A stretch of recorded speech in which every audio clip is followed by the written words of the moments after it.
who have sacrificed and to the cost of war, and I support this bill. I call the Honourable Nathan Guy. Mr Speaker, I wish to take a call and support, in essence, the previous two speeches from Minister Finlayson and also the Deputy Leader of the Opposition, Grant Robertson, who was there on the day that this project was launched with the Prime Minister, with the Mayor and Deputy Mayor of Wellington City. We know that this project is hugely significant. I was there with the Prime Minister and Minister of Defence and Ian Lees-Galloway yesterday, representing the opposition when we were commemorating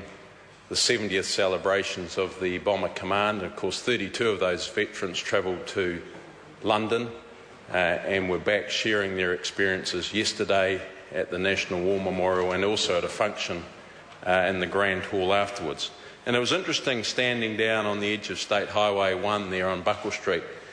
waiting to greet the Prime Minister, with all of that traffic zooming by. And then when he did arrive, the Prime Minister, meeting other representatives, the noise of State Highway 1 was not something that was desirable for a National War Memorial park that we want to establish there. So thank goodness that the Prime Minister has stepped up to the plate and sought some funding, some extra funding, to ensure that we can cut and cover, so that State Highway 1 can be underground, so that when we get to the special significance of the centennial of those 2,721 that lost their lives in Gallipoli, almost 100 years ago, what will be on 2015 when the park is open, that we can stand there and celebrate, in essence, what they did for our country. And on that note, I think it's important for everyone to realise that we are in a space where we are out with an online survey seeking support from New Zealanders and interest in those that want to travel to Gallipoli in 2015, seeking their feedback. So we've got an online survey that's open till the 25th of November, and I urge those that are interested to get involved and give us their feedback.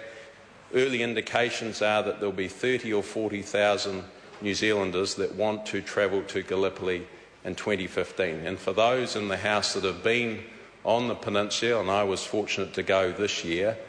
we all realise that it is pretty much a national park, that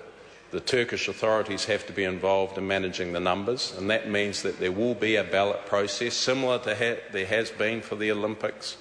the recent royal wedding, etc., etc. So we are going to have to manage the expectations, and the indications are that we will be allocated somewhere in the vicinity of 2,000 places, and that's lining up with Australia, who will be allocated somewhere in the vicinity of 8,000, which is in essence going to be sorted by the proportion of fatalities that we lost on the Gallipoli Peninsula. So in conclusion, Mr Speaker, this is a very important project. I acknowledge all of the people that have been involved in this project to get it where it is to now, and I'm sure the whole of the House is going to be really excited that come 2015 we are going to have a very special place to commemorate and say thank you to all the veterans that have served for New Zealand. Thank you very much. The Honourable Annette King. Mr Speaker, as you've already heard in this House, Labor supports this bill, and now we are on the final stages of its